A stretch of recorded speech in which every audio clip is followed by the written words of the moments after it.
రాముల మందిరం, కాశీ విశ్వనాథ మందిరం దాటి కొంచెం పైకి వెడితే దివ్యమైనటువంటి వటవృక్షం ఒకటి ఉంటుంది. దాన్ని కల్పవృక్షం అని పిలుస్తారు. దాని కింద నిలబడి ఏవైనా మంచి కోరికలు కోరుకోమంటారు.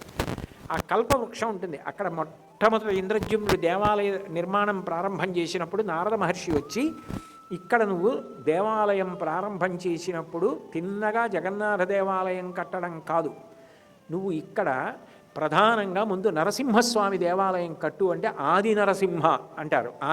ఆది నరసింహస్వామి దేవాలయం కట్టాడు. ఆ నరసింహుణ్ణి దర్శనం చేయాలి.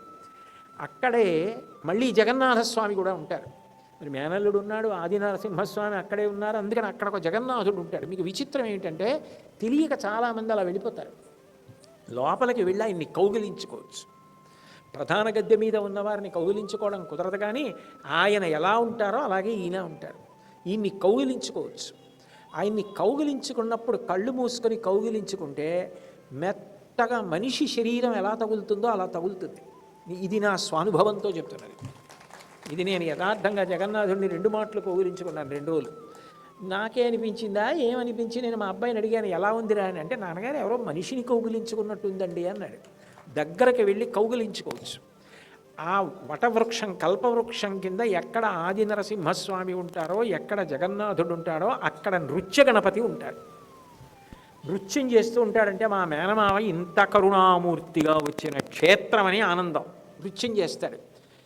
ఈ 2 కాకుండా కంచి గణపతి అని కంచిలో ఉన్న వినాయకుడు కూడా అక్కడికి వస్తాడు. కంచి గణపతి అన్న మాటకు అర్థం ఏమిటంటే శుభప్రకటనం చేస్తాడు. మీకు కాంచీపురంలో విఘ్నేశ్వరుడి ఒక విచిత్రమైన రూపం. ఏకాంబరేశ్వర దేవస్థానంలో మీరు ఆలయం తాలూకా ప్రాకారంలో చూస్తే ఢంకా మోగిస్తూ ఉంటాడు.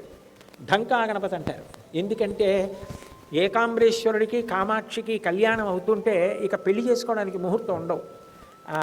కంచిలో కామాక్షి కళ్యాణాన్ని సుగంధ కుంతలాంబ కళ్యాణం జరుగుతున్నప్పుడు ముహూర్తం ఉండదు. పక్కల ఊళ్ళ నుంచి కొన్ని వేల జంటలు వచ్చేసి లోపల తాళి కడుతుంటే తాళి కట్టేస్తారు. అక్కడ కళ్యాణం అయిపోతుంది, వీళ్ళ పెళ్ళి అయిపోతుంది, వీళ్ళకి వెళ్ళిపోతారు. అన్ని పెళ్ళిళ్ళు అయిపోతాయి కంచిలో. మా నాన్నగారు అమ్మ కళ్యాణం అవుతోంది, కామాక్షి ఏకాంబరేశ్వరుల కళ్యాణం, మీరందరూ రండిని ఢంకా వాయించి చెప్తాడు. కాంచీ గణపతి అంటే శుభవార్తలను వ్యాపింపజేయు గణపతి, అంత మంగళప్రదుడు. అటువంటి కంచి గణపతి స్వరూపంగా లోపల ఒక చిన్న ఉపాలయం ఉంటుంది, అందులో విఘ్నేశ్వరుడు ఉంటాడు. కాబట్టి విఘ్నేశ్వరుడు ఇన్ని రూపాలతో ఉన్నవాడు జగన్నాథుడి వినాయక రూపం కడతాడు. నేనే ఆ వినాయకుడిని చెప్పడానికి, మేనల్లుడిని ప్రీతి పొందించడానికి. నా మేనల్లుడికి నేనంటే అంత ఇష్టమని. అంటే శివకేశవ భేదం లేదు, ఉన్నదొక్కటే. అన్నీ సంతోషించవలసిన విషయాలే తప్ప భేదాలు చూసే అవకాశం లేదని చెప్పే క్షేత్రం జగన్నాథ క్షేత్రం.